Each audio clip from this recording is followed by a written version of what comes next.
Welcome, ladies and gentlemen, boys and girls, to another episode of Hollywood Backlot with Lou and you live. My name is VashSky. Thank you so much for joining in. And with me today, we have the one, the only, the amazing, the one you all came here to see, Lou Washman's Ghost. Lou, how are you doing? What, today? Him again? That guy again? That guy again. This damn show is all reruns, I tell you, even when you're new. Oh, well, we're going to be talking about a little bit about reruns and I'm sure the television history, along with the movie history of the Warner Brothers studio, now Warner Brothers Discovery. So that's going to be an interesting thing to cattle. We're talking the physical plant, not the entire history of the company, or we'd be here all day. Well, you know, we're gonna hit the highlights. How about that, Lou? Okay. Hit the highlights. Okay. Because there's plenty of highlights to hit. Before we get to that. Wait! You're singing the song. Oh. And what heights will hit on with the show? This is it, right? That's the Warner Brothers Bugs Bunny song. Overture, Coitin Lights. This is it. We'll hit the heights. Warner Brothers with the Brooklyn accent. No more rehoicing and noising apart. We know every part by heart. Remember that? Bugs Bunny. Oh man, Looney Tunes. You really think about this studio and how much of a transformative effect it's had on the entire entertainment industry over the years. Pretty crazy. It's insane. Unlike MGM, Warner Brothers has found a way to endure for well over 100 years now. Very interesting. Samuel Maine with the $3 with a super sticker. Thank you so much. Thank you, guy. Sam. Thumbs up. Very much appreciated. In honor of Yosemite Sam, probably, in considering it. That's pretty good. It's pretty good. Man, we got all the stuff in here. Very much appreciate it. Oh boy, Ken Reinhardt again having not the greatest football day again. I am so sorry. That's the Browns for you, Ken. I very much apologize. You know, I'm not a big football person. But when they can't think of anything else to call the team but a color, somebody's not trying hard enough, you know? Yeah, well, it's kind of funny because the person behind the Cleveland Browns would then go on to create essentially the team once again, but in the form of the Cincinnati Bengals, reusing a lot of the same colors and iconography and so forth. It's kind of a really funny history there with the Browns.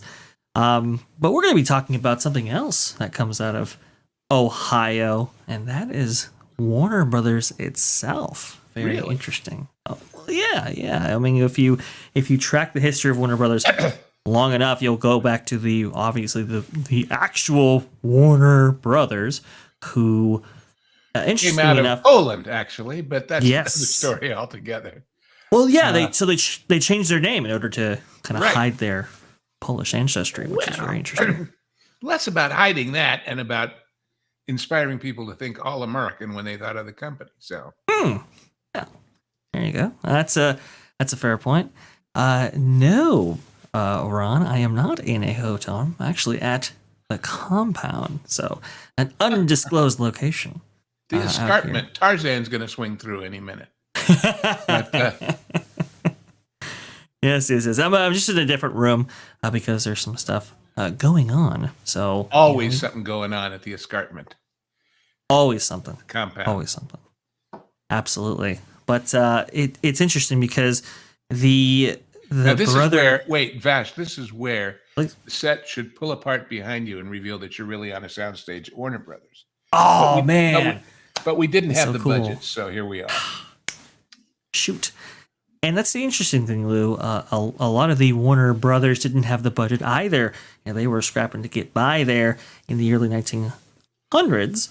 Sam Warner, working as a projectionist at Idora Park in Ohio, would then tell his brothers, hey, we should put our savings together and buy a projector for $1,000. Because when you bought the projector, they gave you a free copy of The Great Train Robbery as part of the deal.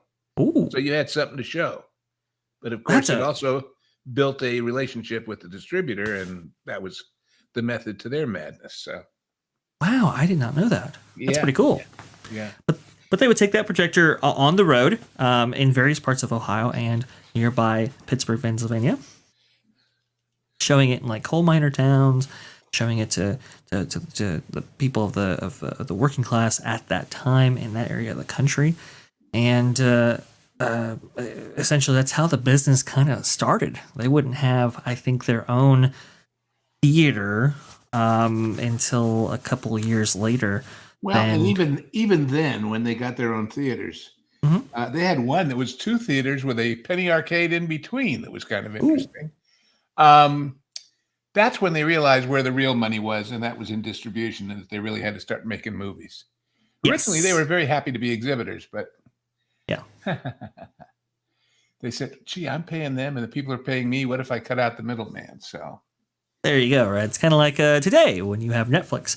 They were let's say the exhibitors of the era, and then it was like, hey, let's produce our own content. And there you go. Right. And it's also interesting when you go into the history of some of these companies, how many little companies there were buzzing around this business in the early days that eventually got together. For example, one of the largest old Warner Brothers theaters in Beverly Hills, Los Angeles, is called the Stanley Warner Theater.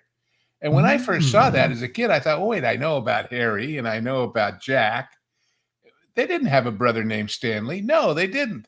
At one point in the company's history, they bought a chain of theaters called the Stanley Company. Thus, it became Stanley Warner.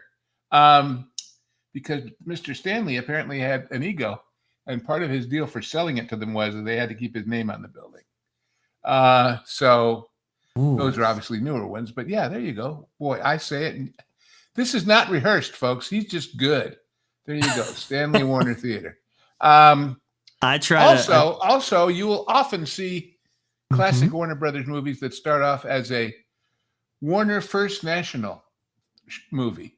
Well, First National was a separate company that they merged with. So anyway, and lots of the little ones went away, but that's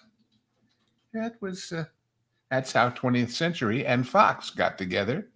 That's how Metro Goldwyn and Mayer got together. Right. Universal International was technically a different company.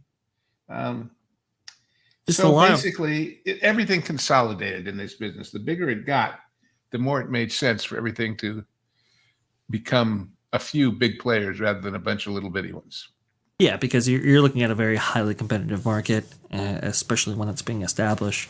So consolidation at this level, at this time period, I think makes a whole lot of sense, like you said, Lou. And that's an interesting thing when tracking all of this, because there's a lot of moving parts around all of these different places right here.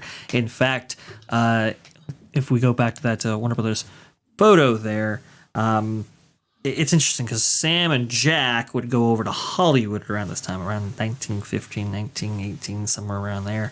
And then the other brothers, Harry and Albert, they would go to New York in order to manage the headquarters of Warner Brothers studio. So that's kind of an interesting bifurcation that happens there. But really, I think... And all the companies, that was the case, really. The home office was back in New York. Right. And...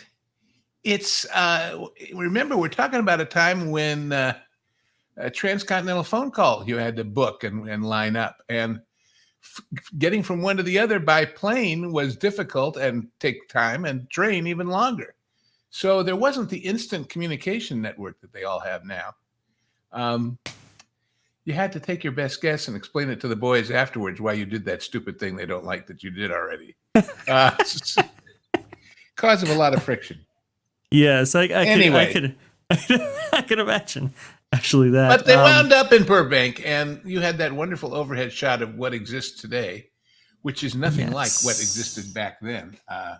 It was much bigger, much bigger. It was much, much bigger. And originally, okay, so I think they set up in Sunset Boulevard first, and then they go over to Burbank, right? Yeah. Okay. Yeah. And those buildings you see in the lower left with the tile roofs are kind of classic Spanish style. That was the executive offices. Everything else, of course, is the stages. And there was a lot more backlot. And a lot of these were backlot. I was telling Vash just before we came on, if you see that greenery at the top of that picture, that left to right long bar. Right now, when you go down on the map with Google Earth, it says Warner Brothers Village or something like that. Yeah.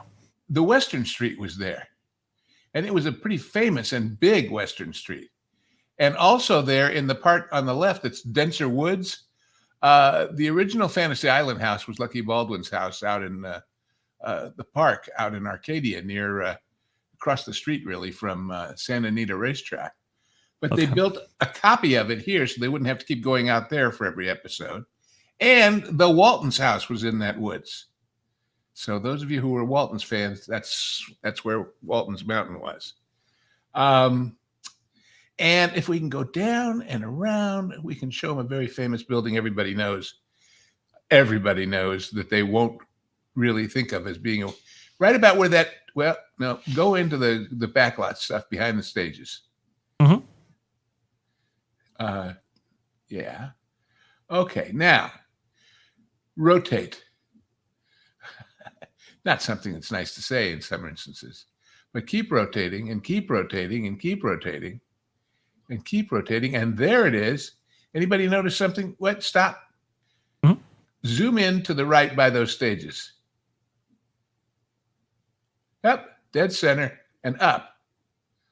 And you might see a building with some columns. Ah, I see. And holy, the rest of Batman was at Fox. That's police headquarters in Gotham City. And every opera and every and then behind us here, a lot of these buildings were set up with little rotate again. Just stay there and rotate again.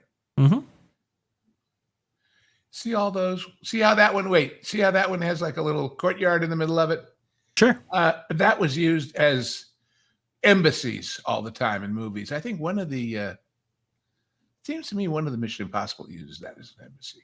But they used to call that Embassy Row on the back lot. And then these parks, and if you go down, back off a little, and I'll get my bearings here to tell you where to go. Mm-hmm. And down here on the right, this whole park down here, mm-hmm. That has these old houses on the fringe of it. See the houses there? That one on the right, that one on the left. Turn around so we can see the front of those. And they might begin to look familiar. Rotate around again so that you're looking towards them. All of that stuff in the Music Man, where the 76 trombones marched, right mm-hmm. there. Right there. I see. Wow. This is a really interesting backlot setup. I unfortunately have never taken the Warner Brothers tour before. I have to do it one day. Yeah, they've made it into a big deal. It was never, like Universal, but right. They've built it up into something pretty substantial now. Pretty substantial indeed. The Warner Brothers backlot here, like Lou was saying, used to be much larger. And apparently, at one point, they team up with Columbia in order to make like a ranch out here at one point. Well, the ranch was Warner's, but Columbia joined them, and they renamed the whole studio TBS, the Burbank Studios, so that Columbia could get out of downtown Hollywood over by Paramount. And that lot where you see nothing but destruction was the ranch property. And in there, among other things, were the streets of the houses from Bewitched and the whole colonial section from 1776. And along this lower edge down here on Pass Avenue was a very famous Western street, which was the same street that was used in High Noon and most notably in Cat Ballou. And that street, this must have been, I forget exactly what year, but around the middle 80s, sound stages were in demand, backlots weren't. They wanted to tear it all down and build some more sound stages. And the preservationist folks got wind of it and said, you can't do that. Those are classic. Blah, blah, blah, blah. So the preservationists were going to the legislature, California legislature, on Monday morning to try and save these buildings. But oops, over the weekend, they fall down. Yeah, exactly. They all fall down. We're so sorry. No longer have those stages, those sets. Whoops. And then this is Warner's. And if you keep going straight ahead, all those tall office buildings on the left are various agencies and support. The Disney Channel, when it first began, was on the top floor of that one on the left, the brown one. Oh, really? It had their name up there and everything. Whoa. And but over on the right, if you see that greenery we were talking about, Yeah. and then you see kind of a point of houses there, Mm-hmm. little residential streets. That was all Warner Brothers at one time. No, that's actually in the lot. But beyond that thing that says California Street, those are houses you could buy. But they weren't. It was all backlot stuff for Warner Brothers. And they had a big steam train that ran all the way around that. And if you just keep going a little further, you'll see where we are. As far as further up, further east.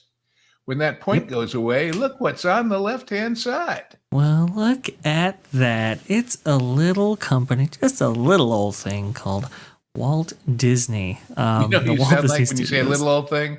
Mm-hmm. Otisburg. You sound like Ned Beatty and Superman. Oh, it's just a little old thing, Mr. Luthor. It's nothing, but yeah. Well, that's what I'm trying to evoke there for Disney. sure. And and then of course on the left is the hospital where he passed away. So yeah, yep. And if we travel back actually to Warner Brothers, you actually get into Universal real quickly. This is Universal lot right here, just across the river. That is the famous L.A. River, and those sound stages didn't used to be there. Mm-hmm. That was all open because on this side, if you see that strip of green right in the middle of the picture, kind of going upper right, lower left. Yeah. Yep. That was used as a over here on the right before these two stages were built. That was used as a golf course and a park because it's elevated enough that you can see right over the river and over the freeway and look into it. And that golf course in the background looks like it's just blends into it. Sure. It's so funny because I was looking at Twitter recently and somebody was like, could you buy this golf course already, Universal, and expand out there? It is not going to happen. If you have to ask, you can't afford it. Yeah. Besides, on the other side of the golf course is Bob Hope's old house. So. Oh. Yeah. Okay. The beautiful community of Toluca Lake, that is known as. Toluca Lake. I don't know who Toluca was and why he got a lake, but anyway. Yeah, especially in the Southern California desert. Yeah. Well, I guess it's about time to talk about the most prolific actor for Warner Brothers in the 1920s, and that has to be right here. Yep. Yeah. Saved the studio, literally. His movies made him the best compensated and highest returning star in Hollywood in the 1920s. I believe Jack Warner called him the mortgage lifter, and this was a dog. The Adventures of Rin Tin is who we're talking about. A dog brought over from France after World War I, actually, by an American soldier. It was paid, I believe, $1,000 a week. Is that right, Blue? Yeah. Oh my goodness gracious! And to say that kennel rations were cheaper back then is an understatement. So that was a very well-paid dog. A very well-paid dog, especially in the 1920s. Pretty wild stuff right there. And I guess boosted Zanuck's career and everything like that. Yeah, because most people think of Daryl Zanuck as being Fox. We talked about him in a week or two ago. But he started at Warner Brothers. And he and the brothers did not get along, but they didn't get along to great success. So yeah. And believe it or not, there was more than one ego in that combination of people, and they yeah. Jack Warner being probably the most notable of that character. Jack was a famous character. Some people, but he was quite a character. Some people don't have super fond memories of him. Well, he was a prince compared to Harry Cohen at Columbia. So, when Harry Cohen died, there were over 3,000 people at the funeral. And I think it was Will Rogers or somebody said, well, if you give people what they want, they'll show up. Oh, man. Really, really interesting stuff. But I believe they would get at one point a loan from Goldman Sachs about 1924. They were able to expand their distribution, their operations, and also to invest in new technology.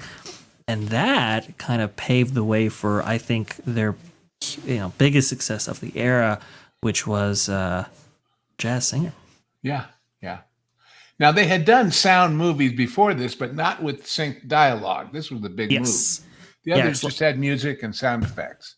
Like Don Juan. Yeah. 1926, yeah. Which John was also Barrymore. them. And everybody else said, who needs it? We don't need it. Surprise.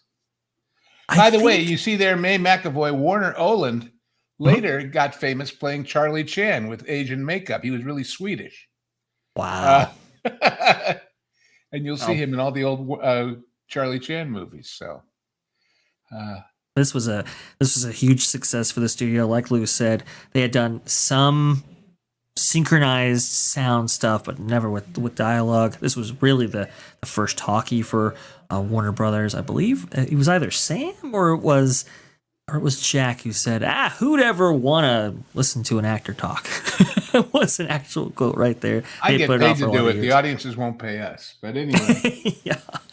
But I mean, really, really successful picture. Unfortunately, the Warner Brothers would never actually go to the premiere because one day prior, Sam actually passed away at the age of 40. So that kind of took him out of the game, and obviously wanted to be with the family at that point. Well, plus for those of you who don't know, it is one of the tenets of Judaism that we bury him quick. We don't do this. It is technically a commandment. Really? Within 48 hours of death, you put him in the ground. Okay, that makes a lot of sense. Which, when you go into, I'm not going to go into the whole history of Jewish ritual and the reasons, but it's the same reason why kosher says don't eat pig. Because in those days, people were getting trichinosis and tapeworm and all kinds of things from pigs. And we didn't have that many folks to begin with. So we needed to not kill them off needlessly. I suppose that makes sense. Yeah. So the same thing was true as far as the safety of having a dead body around and imperfect pickling methods in those days. So anyway, but yeah, they had to go to the funeral, and so they couldn't go to the premiere. But this really took Warner Brothers from they call them like a poverty row studio, I believe is a term they use at the time. Yeah. To a really major player, not one Except that was just producing. They were major money wise, but they still made poverty row pictures in the sense that all of those gangster movies that began the careers of Edward G. Robinson and Jimmy Cagney and of course Humphrey Bogart all came out of Warner Brothers. And by the way, as I was telling somebody, I think one of our first episodes, and nobody believed me, but it's true. When you see him in those early gangster movies running down the street with a string of bullet holes chasing him down the street as somebody unloads a Tommy gun, it's real. Those are not squibs. They literally had a guy who was an expert with a Tommy gun, and they just told him, "You run, I'll chase you." And technically, he was blasting real bullets at him. So, my goodness gracious! Profession, yes. So they were doing the gangster films at this time.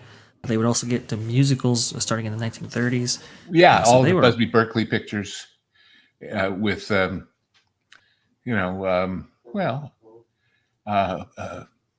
these massive chorus lines of 42nd Street in 1938 was really the big one that started it all.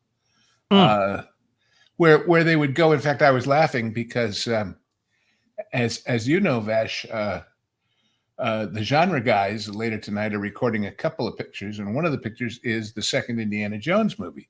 And you might remember that in the opening, where it's this nightclub in Shanghai where Willie is performing, the camera goes with them through a curtain, and suddenly they're on this massive set that couldn't possibly exist in real life. And that's what happened in those pictures. In theory, it was all happening on a stage inside a theater in New York. But no, it wasn't. It was bigger than that. So, they were just, it was the Depression and people were sad. And so give them something they can't see anywhere else. Same thing really with the great theaters, why they were so eloquent or elegantly, not eloquent. I don't know why I said eloquent. Well, I guess technically speaking, that's true too.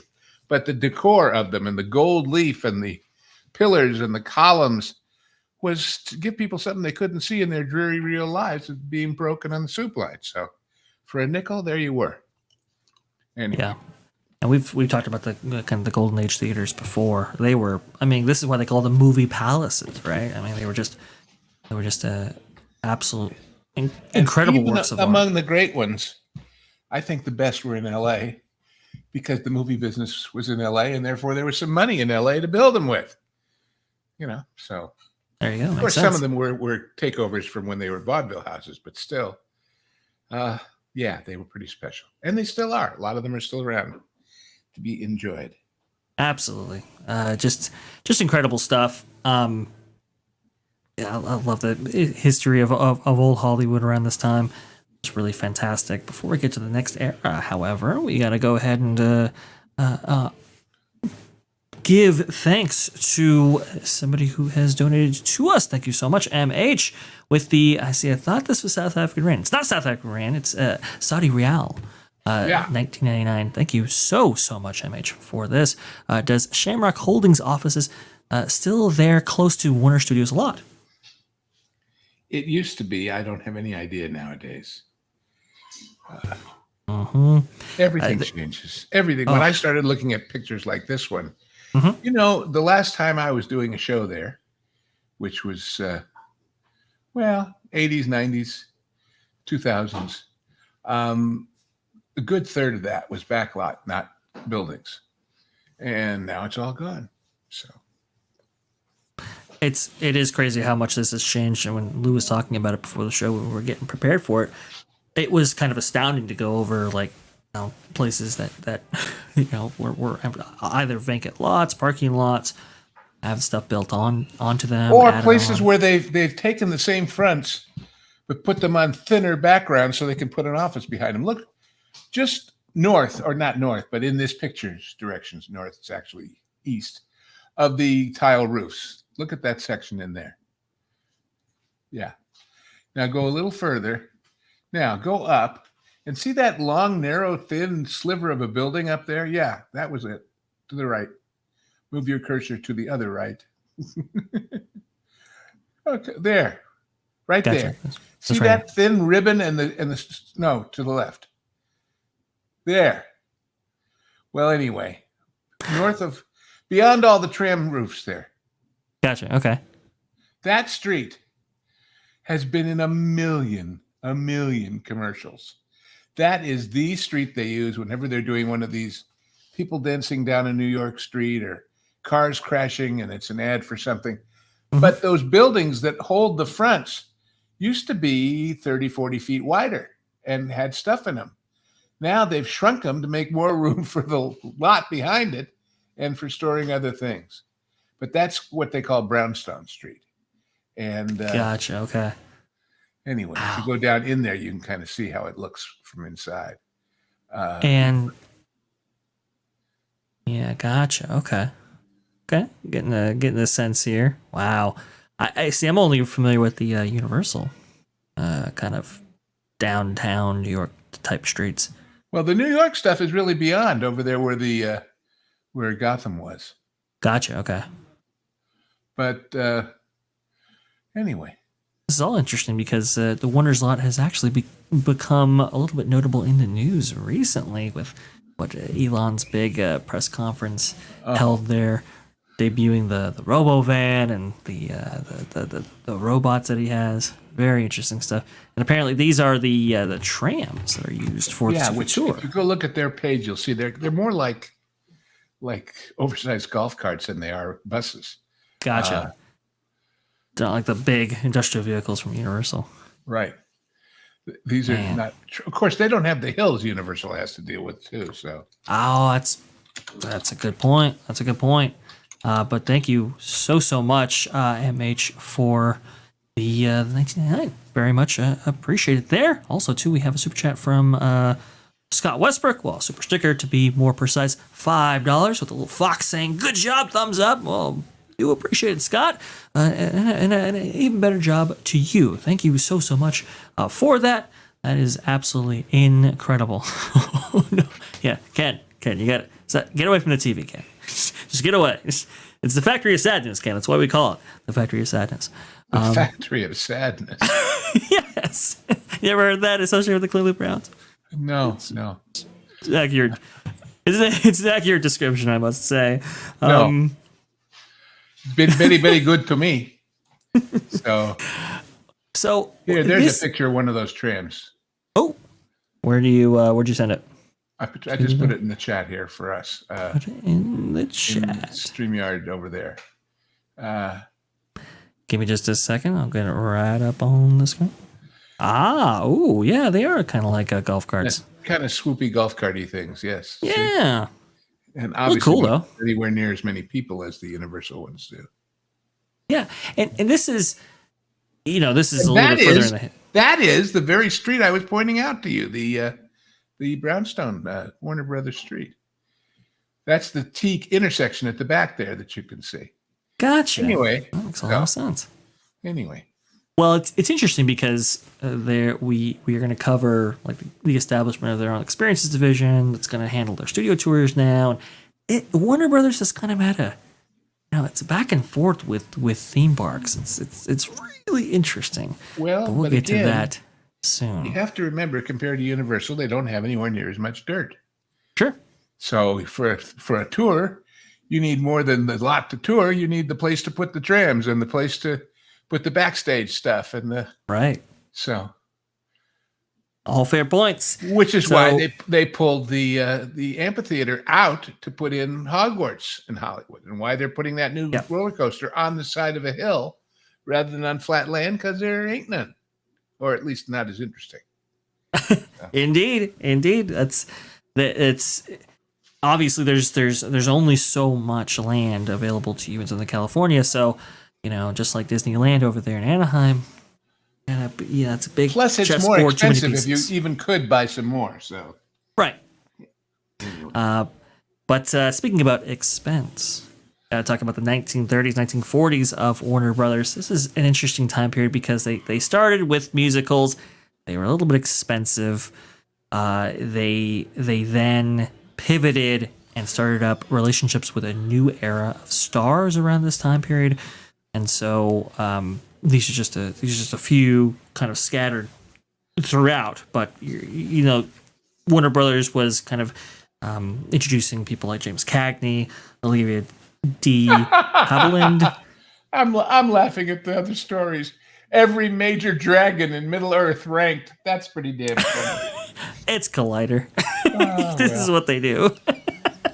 But you're talking about Joan Blondell, Humphrey Bogart, and probably the most famous, at least for Warner Brothers around this time. That's Betty not Joan Davis. Blondell. No, that's John. That's John Betty Blondell. Davis. No, but that was Betty Davis in that triple. Oh yeah. Oh, absolutely. And Betty Davis, like I was saying, probably the most famous. I think the terminology around this time was that she would. She was practically the fifth Warner Brother. I'm sure she wouldn't have approved of that, but anyway, probably not. But just some huge. Well, Barrymore really was the first, because to get a legitimate guy to make movies, because he was so famous on the stage. Mm-hmm. This is interesting. Who they got? They got John Barrymore. Okay. Mm-hmm. Who else? Olivia, of course, who was their undoing because she broke the contract. We're going to get to that in just a second. And a lot of people don't know Joan Fontaine was her sister. And then Claude Rains. And then who else we got here? Doris Day. Well, she was a little later. Yeah. Betty Bacall. And this is interesting, too, around this time, because you're establishing the gangster films, you've got some musicals going on, and then later on, you've got the film noir era. Yeah. So it's Warner Brothers definitely diversifying their film slate. Betty Davis for sure. Just just incredible person, actors around this time. James Cagney, of course. Yeah, Cagney. He had the greatest advice for actors. Any of you out there who want to be, or you've got kids or grandkids, you know what Cagney said acting was about? He said, you walk into the room, you plant both feet, you look the other fella in the eye, and tell the truth. That's really something right there. But my other favorite advice for actors was Spencer Tracy's, as related, believe it or not, by Burt Reynolds. You know, Burt Reynolds was one of the last contract players at Universal, and he was standing on the stage watching Tracy work. And they yelled cut, and Tracy headed for his dressing room and saw this young guy standing there watching and said, you an actor, kid? And he said, yes, sir, Mr. Tracy. And he said, it's a great business as long as nobody catches you doing it. You put those two together, you got a pretty good blueprint for success. I would say so. Have some style and reason, but anyway. It's a great line right there. We were talking about Jack Warner. And like you said, very much a character. Some actors didn't share kind feelings towards him. I'll put it that way.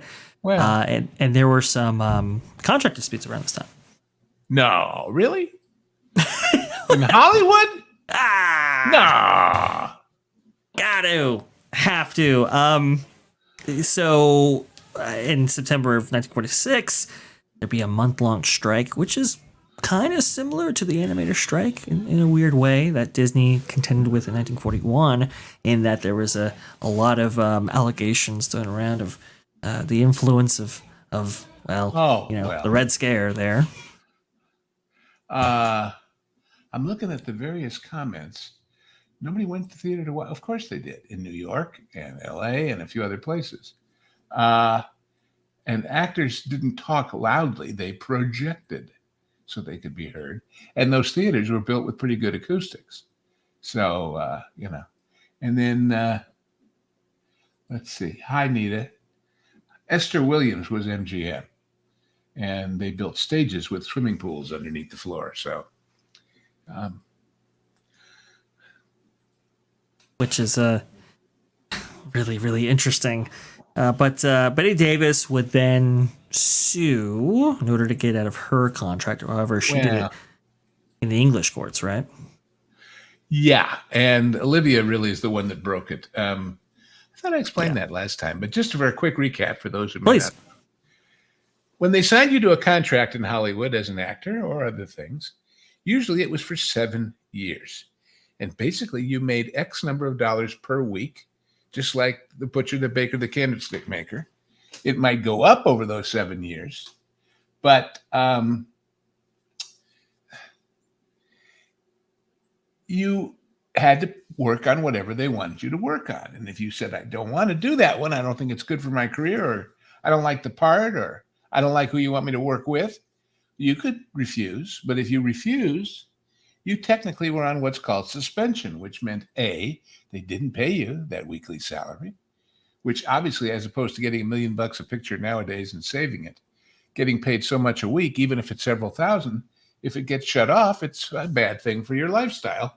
And secondly, they were allowed to add those weeks on to the end of the contract. So suddenly this already very long contract of 7 years started running 7.5 and 8, and who knows? So a couple of smart lawyers and Olivia de Havilland decided to challenge that on the grounds of a California law, not a national law, a California law. Right. Any of you Gina fans, here's something familiar, just jump right up. There you go. That said you can't make a contract extend longer than it was originally signed for. Correct. And technically, well, you can read that article. I'm sure you'll put that link in the thing for all the details.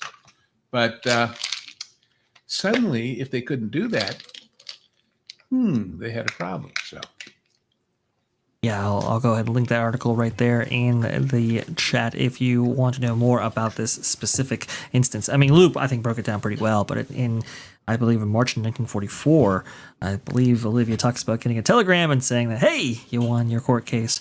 And there's some newspaper clippings at the time talking about how, yeah, the establishment of that law, combined with Warner Brothers practices at that time, and really was indicative of many studios at around that era. Well, they were illegal and non-enforceable. So this whole practice of tacking on to these 7-year contracts wasn't going to fly. So you had the whole kind of talent. What is it? The inner workings of talent and how studios would retain talent and so forth. All that system was completely upended because of this case. And so you went from kind of like I think the expression that I used last time when talking about this was more like a sports player attitude to, independent players in the game who could Right. take on agents and get work on a per film basis. But meanwhile, Jan Monroe in the chat is talking about the difference between theater and the movies. Technically, I guess, yeah, it's the same story basically. But in fact, they made big changes when movies were made of theatrical shows. And in fact, the answer is a totally different art form. As I think I talked about last time, about this process of editing and choosing shots. When you're in the theater, you see the whole thing. And the only way to get you to emphasize one part and ignore the other part or whatever is the actors doing something with their body or their voice to call attention to themselves. People talk about upstaging somebody. Well, upstaging means that you stand between them and the audience, okay? But a director chooses what you see. An editor chooses what you see. The cameraman chooses what you see. So they're very different. They're very, very different, or should be, if they're done well. I would agree with that assessment, very much so. Adapting something from the theater or like Broadway, for example, to the big screen, that's definitely a jump. And doing it in the reverse is you have to play towards that medium, let's say, just like you would if you were adapting a radio show, for example. So it's very interesting. $2. Go ahead. Yeah, go ahead. The Warners, yes, they had a sister too. Yes. JPS with $2. Thank you. Yes, thank you, JPS. But Amnook says Clark Gable was in It Happened One Night because the studio wanted to punish him by sending him to a Poverty Row studio. That didn't work out too well. All they did was elevate that Poverty Row studio, i.e. Columbia, by having him in it and show that he could do comedy in ways that people didn't know he could do. So it worked out in the end, but the best laid plans, et cetera, et cetera. Yes, best laid plans indeed. Didn't quite work out in that way right there. This was a period of immense change within the studio, obviously, not just from Olivia's court case there, but also too, we talked about it before, but the United States versus Paramount Pictures Incorporated, the big old That's the one that made him get rid of the theaters. Right. That's the one we've talked about quite a bit. Of course. And for Warner Brothers, who started out as an exhibitor, essentially, that affected all the studios, but definitely Warner Brothers greatly right there. They did have a series of really good hits though from around this time. And I'm sorry, we actually skipped something that I think is pretty important here, because not only, like I said at the beginning, this is a long story, so we can only get the highlights. It's a long story. We forgot to talk about the establishment of Looney Tunes around the 1930s in animation. Yep, they were. Absolutely. So, and Jack Warner wanted nothing to do with them. He thought the cartoons were useless and pointless. And what? who cares? Yeah. Really? Yeah. So Oh my goodness gracious! even the smart guys can be wrong once in a while, So I agree. oh Yeah. yeah, What's he up, was. Doc? Indeed. But the early ones were not the same as after the great animators came in. Chuck Jones and Yeah. all the other guys. Yeah. Yeah. But it was a huge boon to Warner Brothers, and I would say definitely when they got going, that would have been around what, the 1950s probably. End of the 40s, beginning of the 50s. Well, Leon Schlesinger was there making cartoons with other people, but he pissed everybody off, and they all quit on him. So, and one of them, there was a very similar story. There was a character called Bosco, who was basically, it's very similar to the Oswald the Rabbit story, in that an animator took him with him when he left, and they were suddenly screwed out of their rightful due to that character. So, also Warner's, Nunk, Looney Tunes, Merry Melodies, both. Man, yeah. So animation, probably outside of well. But you have to remember, nobody ever bought a ticket to a cartoon. So yeah. So did they? It padded out the package along with the newsreels and the short subjects and like that. But right. But and that was Warner Brothers too.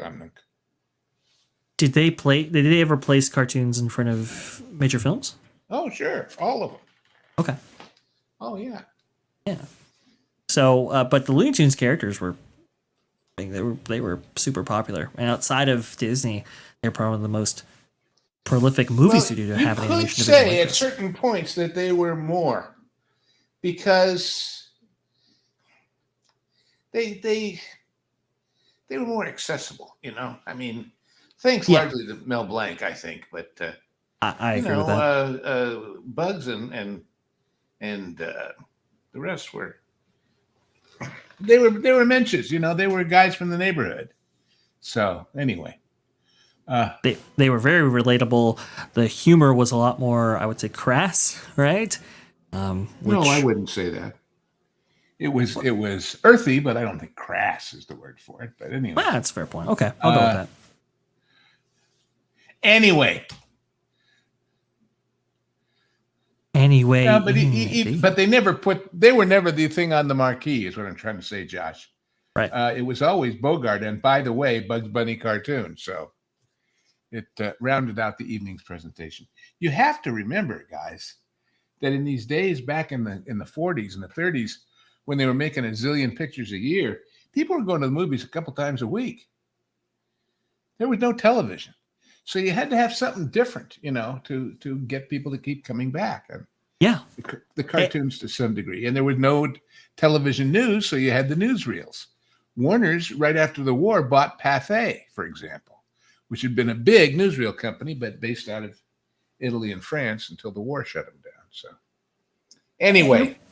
Well, and around this time, around the 1940s, 50s, TV was becoming a bigger deal that studios needed to contend with, and so they needed if you still believe in the theater model, they needed a way to differentiate themselves than what you could actually see on television. And so I guess that's a pretty good jumping off point to this little movie right here. Judy Garland's Star is Born, 1954.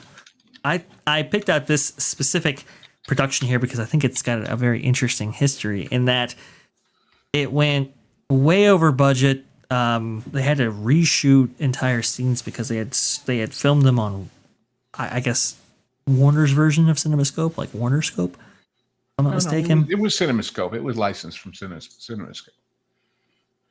Yes, they reshot these sequences in CinemaScope, right? Right. And again, CinemaScope, just like 3D, just like Sensurround, just like so many other things, was a gimmick.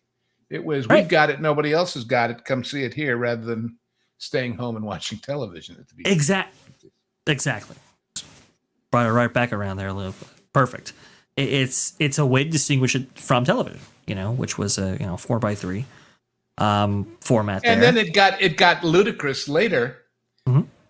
If you'd like to, well, I don't know if you can find it anymore. When they started doing the huge formats, the VistaVisions and the Tadeo and the 70 millimeter stuff, Mhm. then tried to show those movies that were shot natively that way on television. There is a famous moment among we cognoscenti of such strange things Mhm. in How the West Was Won.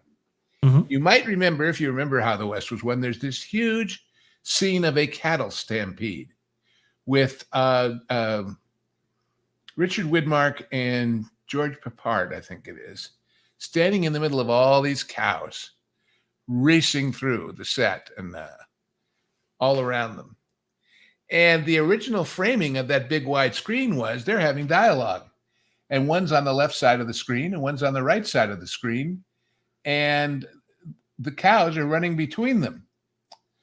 Well, in order to take these big widescreen format movies and put them on television, which wasn't, they had to do what was called pan and scan, which is you took the TV frame size frame and basically dropped it over the wider piece and chose the pieces you wanted to see. Right. Not the whole screen because you couldn't get it in. Mm-hmm. Well, in that scene, you literally see two noses talking to each other. You really do. On either side of the frame and a bunch of cows. Because they zoomed in to pull out the middle. Sure. And of course, the worst example of that, I think, in the history of the movies was the third man, which was filmed on purpose at all these wild cantered angles in the sewers for the big chase scene at the end. Right. But when you zoomed in, it accentuated those angles to the point where they were like really nauseating. It was Batman on acid. So for the pan and scan version, they straightened them out. They tilted them back the other way. I see. And totally killed the art of it. So you can see what Lou is talking about right here. Obviously your screen is going to be. There was obviously there was an establishment with television in terms of what the screen. But with a master shot like that, it's no big deal. When you get into a close up, right, or a two shot, is where it gets interesting because it stretches it across the canvas, so to speak, and leaves the middle empty. Exactly. So this is three people rather than two people. So right. What if that picture contained the bottle and his hand on the right and her hand without a bottle on the left and the back of the street, and they were talking? It would be like, yeah, especially on these wider formats that you see right here, that could be a really big issue. Yeah. I'm glad today it's like, hey, you know what? Black bars at the top and bottom, it's not too bad. It's in order to retain the entire picture. Yeah, I entirely agree. But I know when we switched, when network television decided it was going to go widescreen because all the TVs coming out were widescreen, there was a lot of discussion, especially on multi-camera sitcoms, because we only had so much set before you were shooting off of it. Sure. And on the show I was involved with at that time, we literally had to add, I think it was almost 4 feet to the downstage edge of the walls that come downstage. Incredible. So that we wouldn't shoot off it as we move towards it. So anyway, you make do. And I'll never forget, as we were trying to figure out exactly how much and what to do, and one of the executive producers said, guys, I don't know why we're working so hard. It won't really be like this all over television until I'm in the motion picture home anyway. Wrong. Yeah, things work a little bit faster than you think sometimes. Well, yes and no. I remember when I was at USC Film School a million years ago, and the guy came from Magnavox to show us the very first video discs, which were the size of a 33 1/3 album, not the little disc we have now. And he was talking about how marvelous it was, and especially for education, that it was going to be so great because they showed us a sample movie they'd made of a walk down the Champs-Élysées in Paris. And if you wanted to go into a store, you twisted the little joystick and it went in. And if you didn't, you didn't. And wouldn't this be great for exploring ancient sites remotely? And schoolrooms would have these everywhere. And being the kind of excrement in the fruit beverage bowl that I was in school. I rose my hand and I said, "Excuse me, what are you going to do with all those millions of Bell and Howell 16 millimeter projectors that are in the schools now? Who's going to pay to replace all that with this thing?" I got a very strange look, like we hadn't thought about that. So it took a little longer than planned. I agree. Oh man. It's great. Anyhow, I love how you danced around that. That was perfect. But Star is Born is interesting because we were just talking about the editing of obviously size and format, but apparently this film suffered from editing in terms of its exhibition and distribution, because I guess the original 3-hour cut was seen as too long by exhibitors, right? Yes. So they cut it down. Director wasn't available in order to actually perform those cuts, so it was done kind of a hack job a little bit, and then it was I guess maybe the audiences caught wind of that actually occurring, didn't do well at the box office. They decided to cut it down again, and it just didn't sell. What can I say? Yeah, a lot of people feel that Judy Garland was robbed of her Academy Award because of that. I don't know. I don't think so. I think she did a lot. I think she did a lot better work earlier in her career. By then, she was already having personal problems. So, anyway, Indeed. What else you got, Vash? What else you got? What else we got? Well, I guess we have to get to it. Really, the acquisition era of the company, right? So they would produce great films, I believe, starting in the 1960s. This is when Jack Warner began selling the studio to other companies, I believe.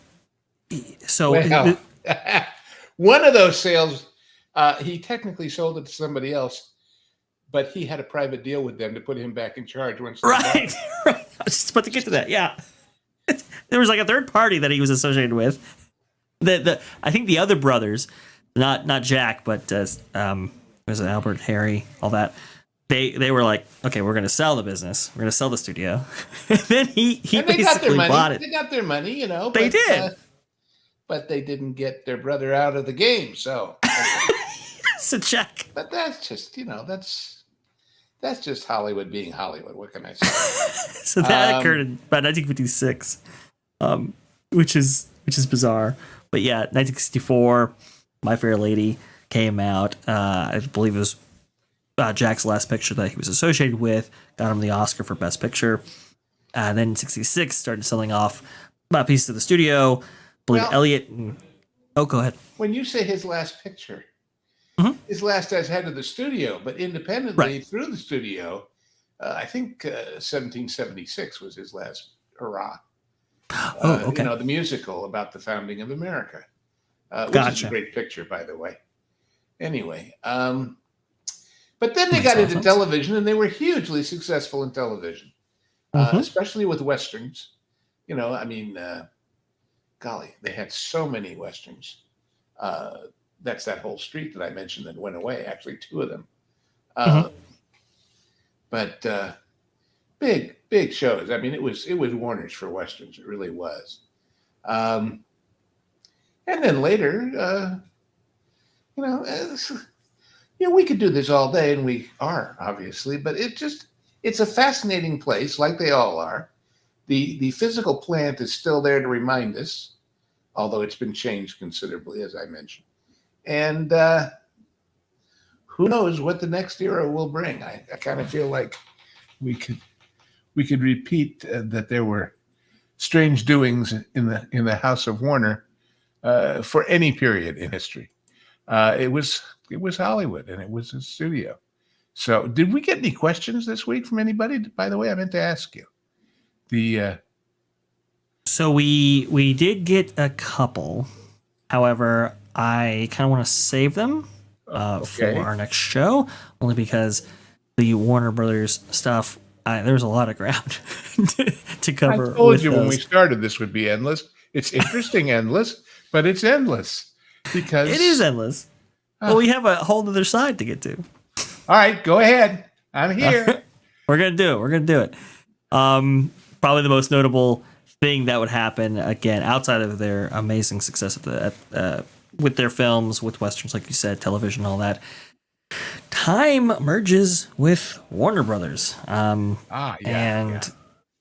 creating the largest media company in the world. Obviously, they haven't fully embraced television and also cable. This is where you get HBO and so forth, and right. Cable educational networks. Yeah, it's a lot. It's a lot of stuff that comes together at this point right here. I believe that's where the establishment of Cartoon Network comes from, I believe. So a lot of stuff happens there. And with this new, I think, a level of investment comes a lot of opportunities, one being the Warner Brothers Studio Store that propagates throughout the United States in the 1990s. Also, too, they get in Six Flags. So this is a whole other side of the whole Warner Brothers story, right? So starting in 1990, Time Warner acquires about a 19.5% stake in Six Flags. And in 1991, they up it to 50%. In 1993, they own it outright. And that's when they make a huge series of investments into these parks. The parks themselves start consolidating. So you had a lot of regional parks that become Six Flags branded parks. And of course, they were naming roller coasters after superheroes left and right. Right. Because you forgot to mention they also acquired National General Publications or whatever it was that became DC. Yes, I totally forgot about that part of it, and this is why it's big, folks. And around this time too, Batman was like their like most successful movie ever at that time, right? The original Tim Burton film, and just a huge success for them. So they obviously understood the value of superhero brands that they had acquired with that purchase, like you said, Lou. DC brand, which is why the Warner Brothers stores, it was Looney Tunes, it was DC stuff, it was all of that in order to... I remember the one in Vegas in the Caesars Palace Mall. It was all Roman with Marvin the Martian, with the Roman helmet out front. And across the top it said Fraternius Wagnerus, like fake Latin. Yes. Well, they also had like a... Oh, go ahead. I was going to say they were more creative than the Disney stores, I think. Much more. They were. I think around that, I think the Caesars store also had the... that's all the folks, but done in like a Latin style. Yeah. And of course, I personally got a bunch of neat stuff because when they shut those stores down, as you've seen, they brought all that stuff, all the really high-end art, back to the studio. And they took one stage and set it up as a store and told everybody working there at the time, if you want to come get some great stuff for next to nothing, we want to get rid of it. And boy, did I. I have awesome. this fantastic shadow box thing of a Animaniacs storyboard with the characters painted on top of it on a sheet of glass. And I've got, a thing of Elmer Fudd as Faust, like a movie poster, and all kinds of fun stuff.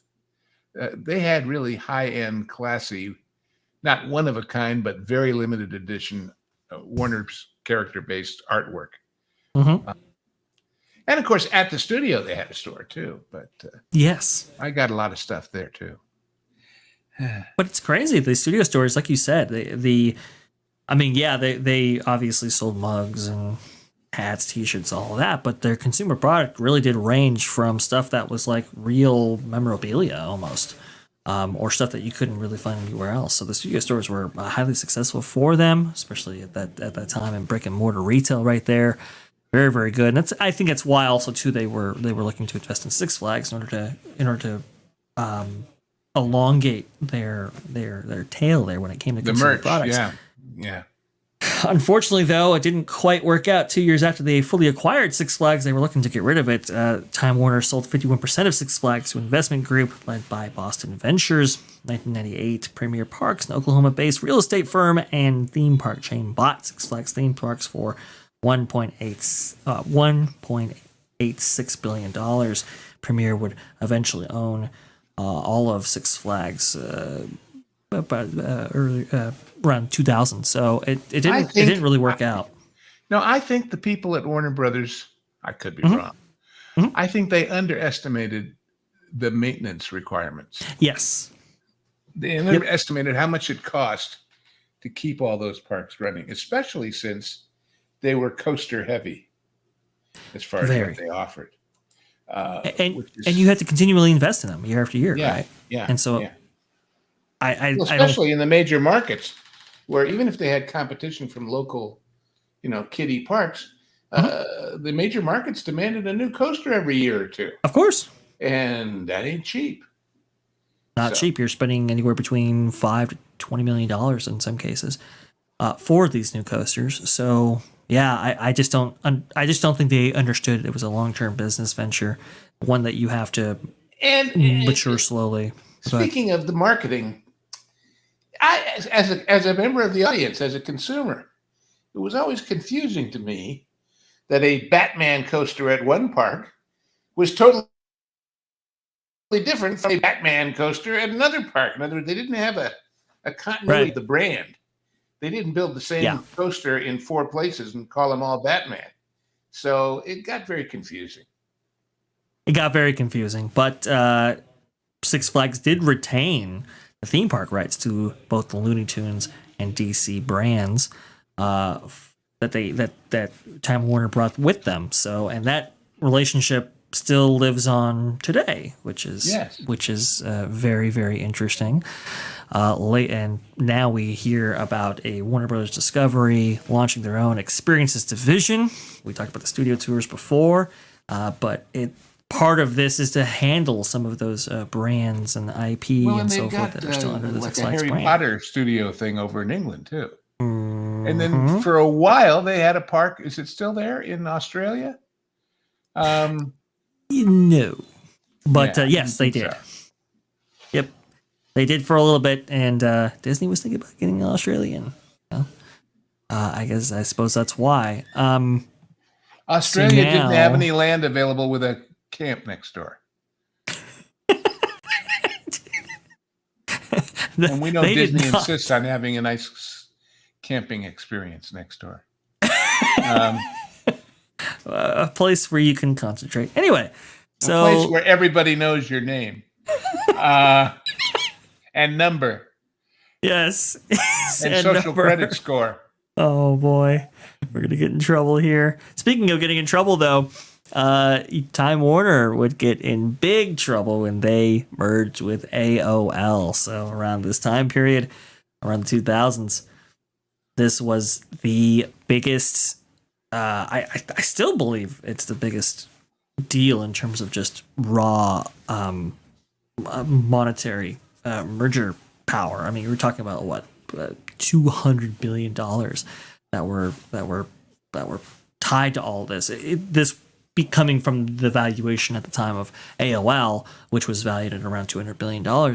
And it was like, oh, this is going to be a huge boon, But and then suddenly one day they came in and we're told, you've got mail. This doesn't work. Yes. I think the very next quarter, or one of the very next earnings calls, it was reported they had suffered a $99 billion loss or something like that. Yeah, well, it was not good at all. Eventually, that deal would go pretty bust right there. But that then leads us to the time when AT&T would acquire Time Warner after that whole debacle right there for $85.4 billion, renaming it Warner Media. And then in 2022, that would become Warner Brothers Discovery right there. And, I think that's a pretty apt headline right there. Big mega deal, questions loom. And I think that really sums up Warner Brothers Discovery right now, because while they have great IP, and they did benefit from the establishment of some amazing IP in the 2000s, like, for example, like Lou mentioned, Harry Potter, hugely successful for Warner Brothers, and really put them on the map with this with this franchise that was delivering like billion-dollar films year after year. It was crazy how successful those were. Obviously, you had the establishment of the Matrix franchise. The Lord of the Rings was also distributed under Warner Brothers. So you had some great stuff. But I think right now Warner Brothers Discovery is really trying to find their footing, both with the rich legacy that they've inherited, obviously from the golden age of Hollywood. Combine that too with these amazing franchises that are now under their belt. Obviously, you have the streaming era, you have HBO, you have all these different things, and I hope Warner's the very best in that regard. But it has been a process plagued with growing pains. Is that a pretty good synopsis of what's going on there, Lou? Yeah, I think so. I think, very, very basic definitions that have lasted in this business for a century are suddenly being changed. What is a star? What is a hit? How do you keep score anymore when the measure is not tickets sold at a box office, but views measured by a machine? And I think it's natural that even some very smart guys could get a little confused. And so we'll see. Well, we went over Jack, not believing in Looney Tunes, or some of the Warner Brothers not believing in talkies, for example. So even with stuff that should be obvious, you zig when you should have zag, kind of thing. So yeah, exactly. It's exactly. It's tough stuff, but Warner Brothers, I think, is a brand that's endured for, like we said before, what established in 1923, more than 100 years now. It's just an incredible history and legacy, and one that didn't fall completely apart like MGM did eventually. Warner Brothers is definitely still around and kicking. Well, you know what? You know what Warner's and Universal and Disney have that MGM never had? What's that? Even pricier dirt underneath them. and I'm not joking. I mean, that's seriously valuable stuff. Absolutely. I mean, you talk about billions of dollars. That piece of land you're looking at right there is worth billions of dollars. As evidence being, look at that other piece up the road that they leveled. Yeah. To be determined what they'll do with it. Yeah. They didn't tear that down to put in a Cars Land. Okay? They tore that down because it was cheaper to have it empty and not have to insure all those old rickety sets and not have to be at the whim of various powers that be as to what would happen to them. If somebody came in for the right price and said, I want to build Century City again over there, not that I think they will, but they could make the deal tomorrow. So, and especially it being LA, without a lot of regulatory issues, other than any developers' regulatory issues, so. Do you think, Lou, I guess this is my question for you. Do you think we'll ever see a time at which maybe these studios actually come together and own like a joint venture backlot? Because right now, well, I mean, we have. I don't know that they have to. You have to remember these lots are rented out regardless of what company you work for. Yeah. If I'm Universal and I want to use the Warner Brother backlot, I just make a phone call and say how much for how many days. So there's nothing keeping them from doing that now. Okay. So that's a fair point. I mean, and real estate is forever. I can make rental income from it now and not have to do anything big like sell it, because once you sell it, it's gone. Yeah. So, or merge it or whatever. I mean, they tried that when they tried TBS and it just didn't work out. So, I suppose you're right. And it all made perfect sense to all the money people involved at the time. They thought, this is perfect. This is marvelous. This is wonderful. This will work. And it turned out not to. So. That is something very, very interesting. If You you know, got my any, my basic tenet that nobody tries to make a bad movie Mhm. applies to a bad business deal too. Nobody's looking to lose money. Nobody's looking to throw the company away. for sure. But sometimes. Sometimes it does happen, for one reason or another, which is very, very unfortunate. Give me a second here. I'm trying to get some links up. By the way, Lou, you were talking about some amazing stuff going on there at the Genre Guys. Not just recording one, but two. Oh well, we're going to do a pair tonight, and the reason is Mhm. that with the holidays coming, and some of us have obligations, and so we've had a couple of times where, for example, our standard recording time is Saturday night, but we're doing it tomorrow or tonight rather, because one of our members couldn't make it last night. So what I've been pushing for is let's put one in the can to have as a spare in case we run up against a scheduling conflict. So we've got a double header tonight that is going to be real interesting. Our regularly scheduled by us, not by you. You never know until I tell you. Movie for tonight is Falling Down. And I don't know how many people in our audience know that movie. That's the one with Michael Douglas in the crew cut beating people up. I guess the short version. But I'd forgotten. I always watch these again before we do the show. Mhm. I feel I have an obligation to the audience to do that, even when I know a movie very well. But everybody booked this as, Michael Douglas's big movie. He says it's his favorite performance. But for my money, folks, this is Robert Duvall's movie. And man, is this something. So that'll be on next week on Pro Channel for members, and then 3 months later here. But the other one we're doing, I almost feel like you should put that thumbnail I made up to give it away. Oh, okay. Can you do that? Yeah, I can do that. I make the thumbnails for the first run, and give me just I don't 2 claim to seconds be a great here. artist. I just claim to have a sense of humor about it. So we're doing. Hang We on, wanted hang to on. do one that we all knew so well we wouldn't have to take the time to watch again to do a show about it. And it's also one that Lauren, ever since we did the amazing Gunga Din, has been wanting to do again, because when it was made, so many people said they took a lot from Gunga Din to make it. And that might give it away, but have you got the picture? I do. You ready? Okay. 3, 2, 1. Right there. If you don't know where this screenshot is from, folks, you're missing out on some really amazing stuff. Temple of Cuisine? Well, not quite. It's the Temple of Doom there. Well, if you Indiana eat that, Jones you may be writers. doomed. I don't know, but Well, I suppose you're right.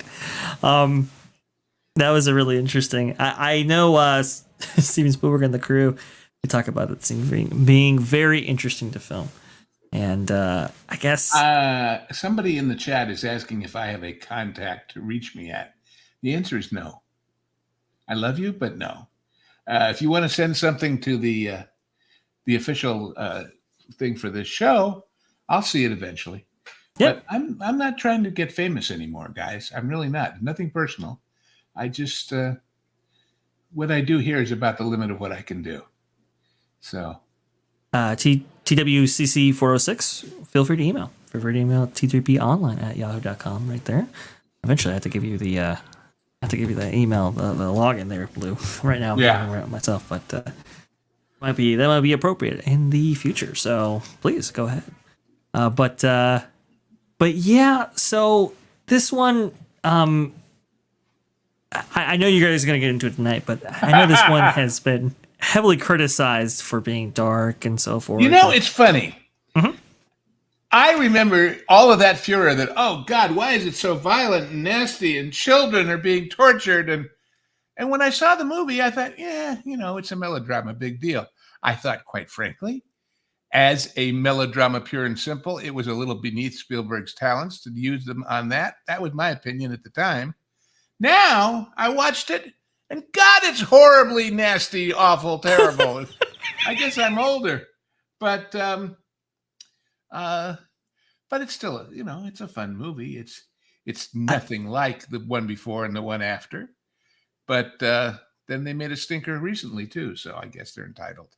So the theory is that because Steven Spielberg and George Lucas were both going through divorces, it's kind of why it takes on a darker tone than maybe the others. And then they responded by, folks, please, who died and made you shrinks? Is my reaction to that. Well, the movie is the movie. It is all of the but what if they'd been, and what if it'd been Tuesday instead of Thursday when they shot the scene with the horse, and what if that is can we say the word mental masturbation on this channel? There, I just did. I'm sorry. Demonetized, Dodger. You're fine. But no, it is interesting. I think because the franchise is so large, people have their opinions and their views on how that all worked out. I will say there's some really great stuff, like legitimately great stuff in that film, particularly like one of my favorite editing jobs, just from an editing and dramatic and tension standpoint, is the bug room scene, right? Where is there only one? Seems like there's bugs in every scene in that movie. That's true. But anyway, it's when Short Round and Indy are stuck in the room, and they're trying to get Willie to unlock it for them. Oh, yeah, right. The music there, the I think this is one of John Williams' very best scores. So good. And talking about the genre guys, all of the stuff establishing that it's India, reminds me of the stuff that was done for Around the World in 80 Days. Yeah, it has that sweeping, massive orchestral Indian aspect to it. It's and so, I like your joke, good. Karen, but Ken, you can't spell demonetized without demon. Oh man, no, I mean that film would definitely be demonetized now. There's a lot of dark stuff in it, but I agree with you. Like the score, I think it's literally called. Well, somebody's mentioning the Orchard chase scene. Yes, Vash and I were talking this morning. Originally, that was going to be the ride at Disneyland. Yes, it was. I mean, and it was obvious that they shot the movie saying this will be the ride at Disneyland, but it never happened. So, but you'll learn a lot more about it on the show when you see it, which I don't have any idea when you'll see that one, because again, if you see that one, you'll know somebody couldn't be there and we pulled it out of the shelf. So, let me see if I can get this big old piece of concept art on screen. No, Jan, I'm not saying that. I'm just telling you that, and let me tell you, and nothing to fault you, Jan, but let me tell you. She says, Lou, are you telling us you're retired and just a storyteller? I hold the qualification and the title and the status of being a storyteller so high that I will never use the word just in front of it. And Hollywood wasn't a piece of fantasy and bigger than life. It was real to them. So no, I'm not saying all that. I'm saying I can't help you get your movie made. I can't help you get your kid in the movies. And that's not what I do. And I'm sure it's something else. But whatever it is, I'm very happily retired. Now, if you would like to hire me as a consultant, I'll get you in touch with my wife to be my agent, and she'll charge you a lot more than I would. So there you go. I keep stressing this, and it's not to goad your innkeeper, Vash, but I don't make a dime at this. Zero, nada, none. Jonas, Vash, Pro, they're doing this as a profession and wonderfully, but not me. So, yeah, well, I was tired to begin with, so retired. No, I had a lot of fun. And I made a lot of good stuff. And 99% of the time I spent was really good, which is unusual. Yeah. I mean, I can mention one or two experiences that were really not good and that I wish hadn't happened. But the fact that there were so few is largely, I believe, maybe I'm being, maybe it's my ego talking, which everybody has one. But I believe I had so few bad experiences because I didn't take everything that was offered to me. I would have been richer and famouser and unhappier if I had chosen to work with people I knew were jerks. Okay? So basically, if you look at my resume, if you could see it, which you can't because it doesn't exist anymore, all the people that aren't on it are the ones I avoided because I got asked, believe me. I got asked. But, it's fun. Every so often, a show that I was involved with comes out of its limbo, the ones that weren't famous, the ones that didn't run for 6 and 7 and 8, 10 years. Because suddenly somebody puts them all up on YouTube. That happened recently with one, which I'm not going to tell you which one. But I remember so well the experience of doing that and the experiences surrounding doing that. And it was a lot of fun. And the show didn't make it, but that's too bad. But it was good. In fact, on another show that I did with a star who then went on to do a big show that I also did the beginning of, it lasted, we did 9 of them. And I think 7 got on the air.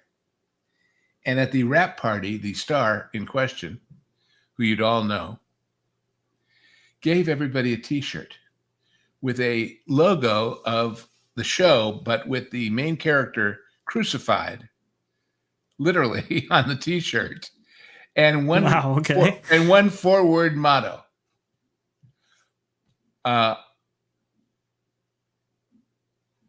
Imagine Elon's favorite word about "go blank yourself," and this motto said, "Blanket, it's funny." They may have canceled it. They may not have understood it, but blanket, it's funny. And it was. Insane. Oh, a different time. And I remember lines from these shows, like that show. There's a scene where the main character is talking with his mother. And she's talking about her deceased husband, his deceased father. And she says, your father was a terrible liar. Oh? Yes, he told me he had an inheritance. It turns out it was male pattern baldness. That was funny, damn it. I don't care who knows it. And that's some good stuff. No. Yeah, but there were a lot of those, I mean, there was another one, a different one, the one I was mentioning earlier, where it started out totally in the dark, in the main character's bedroom in the middle of the night. Well, dark, you could see it, but sure. And in the back of the room was a door that was obviously the room behind it, which is the bathroom, was lit up because you could just see that square halo back there for the bathroom door. And lights, camera, action were rolling. And all you hear is that guy from the other side of that door. And he says, "Corn? When did I eat corn?" That's funny, damn it. And it doesn't go over the line for network television. That's a talent. That's a talent. I got to tell you. Oh, it is. Because it's the best thing that movies and even books do. Yeah. Is make you fill in the blanks with your own imagination. Right. So, I had a good time doing this stuff. Did it, come out the way I wanted it to? Yeah, not really. I had other ideas, but it was a fun ride. And as long as you pay attention and you remember, you get some interesting stories to tell. And surprise! The industry goes on strike. I write a letter to Pro saying, you're getting a lot of it wrong. You want somebody who knows better to help you? And they said yes, which shows you how wonderful they are that they had the humility to say, maybe we don't know it all. Maybe somebody who's actually been in the room might know more. And here I am. And that's how that all happened, in case you were wondering. Because I'd had other websites about the culture, quote unquote. See, thanks a lot. Yeah, fine. Pat me on the head and continue to be wrong. So anyway, I just like you to get the story right. That's all. I just like you to get the story right. And that's why I really value these conversations, Lou, because they're not all genius. Some of them are a little wondery, but that's okay. The audience is still there next time.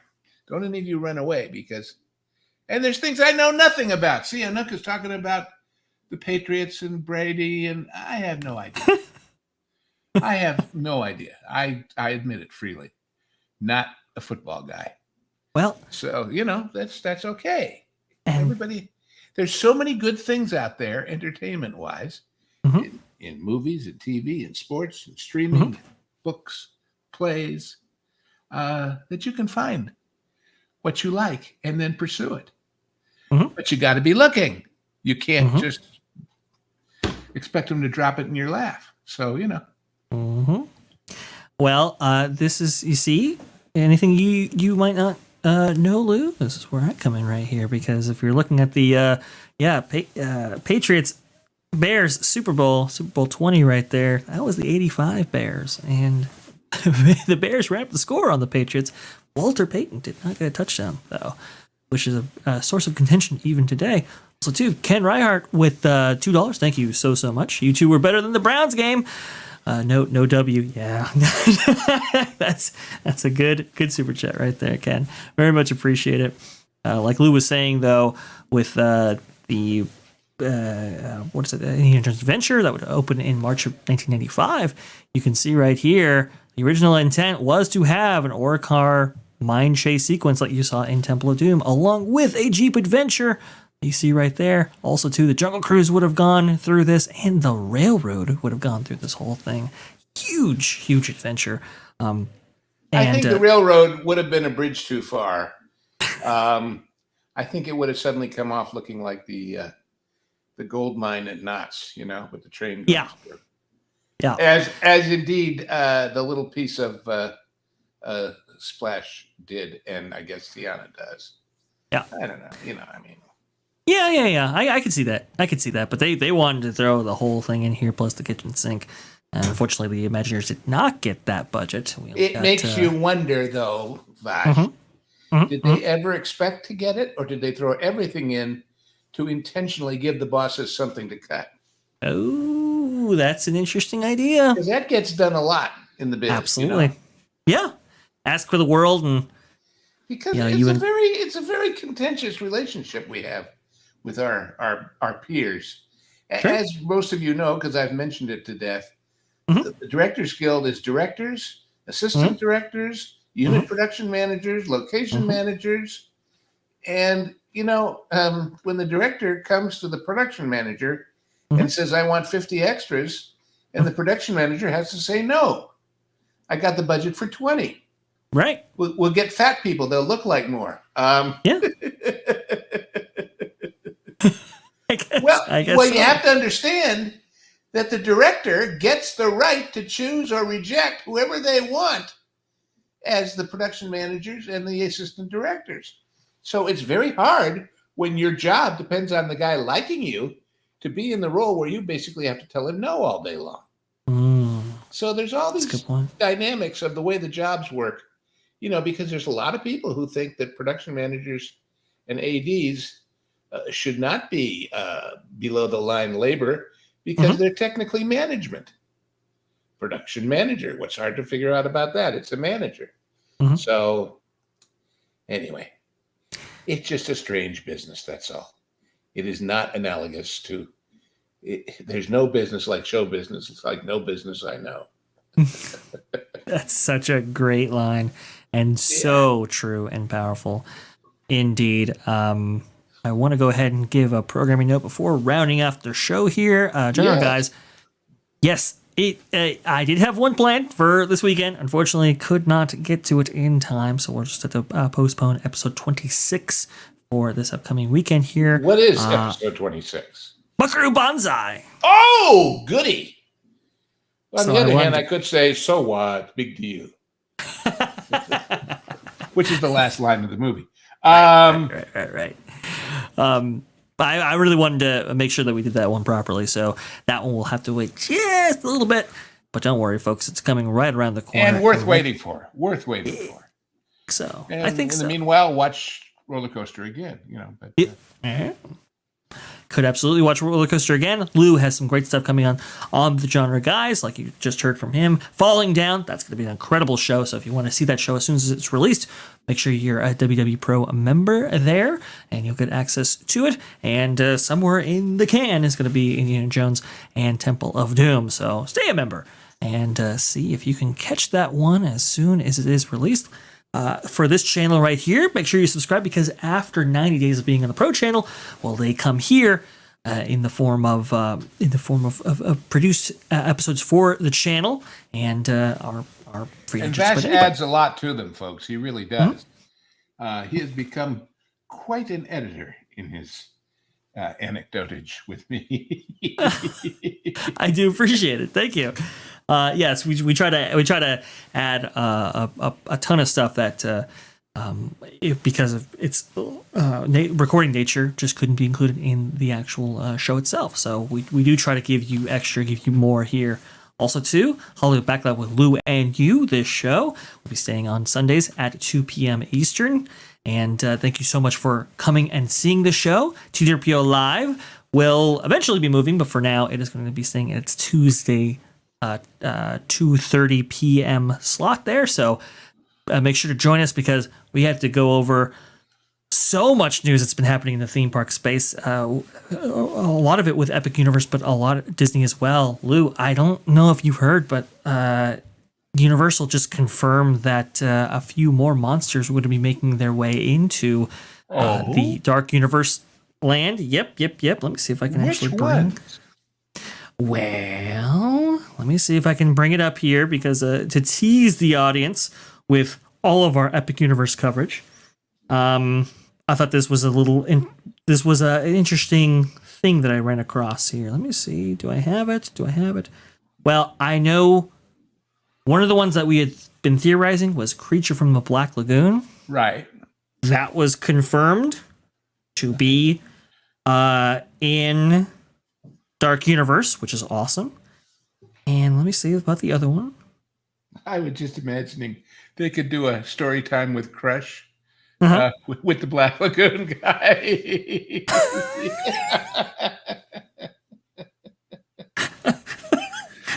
That would be that'd be a very interesting production, Lou. I don't know if I want to see that in the tank, Well, I don't have it in front of me, so you're just going to tune in the show to figure out what other monsters might be in Dark Universe. Also, too, we have information on tickets. We have hotels. Lou, I know you wanted to be part of the show that we did on That Park Place talking about it. Well, guess what, T3PO? We're going to be talking about it in depth with you there. So I'll be there. Absolutely. I mean, oh, wait, that's Thursday, right? Or that's Tuesday afternoon? Tuesday afternoon. Yeah, good. Yeah. Yep. I definitely wanted you there for that show. It didn't work out last time, but I know you have a ton of thoughts on the not only the theme park industry, but also to the resort industry as well. So hotels and all that. Well, I think because I wrote about those and knew a lot of people in that biz, and it's an interesting world. I'm glad I'm not in that business right now. I got to tell you, hospitality business. No, I mean in never mind post COVID and all of that. Just this whole crazy inflationary. Are people going to have money to play as well as to live? Right. World that we're going to be in for a little while here until somebody I know fixes it up, but it'll take a while. Well, it's tough sledding there. We'll be talking about all of that on T3PO Live, because I think it's going to be a really interesting show. So make sure you subscribe. When is it not? When is it not? Maybe today. I don't know. No, I think today's show was very interesting. Talk about the history of MGM. Come on, Lou. Don't get MGM. Oh, sorry. The history of Warner Brothers. What the hell? They're all studios. Who cares? That's a fair point. One's gray, one's brown, one's. But they do, folks, have had distinctive personalities. Yes. Very distinctive personalities. And indeed. Very interesting. Yeah. So I hope you enjoyed this show. If you did like this video, please like this video on your way out here. If you didn't like it, don't tell anybody. Or lie and say you liked it anyway, because if you did not like this, this is the Pro Show. My name is Pro. No, I'm joking. It's just a joke right there. But thank you so much for tuning in. Seriously, you guys are absolutely incredible. Thank you so much for the super chats, and the donations, and all your support, whether it be subscribing or something more. Thank you so much. We really very much appreciate it. Subscribe if you haven't subscribed yet, and we will see you on the next Hollywood Backlot with Lou and you with your questions. Make sure you deliver those questions, by the way, to T3P online at yahoo.com to make sure we get those questions answered. And we will see you next time. Take care, everybody. Same bat time, same bat channel. Same bat time, same bat channel.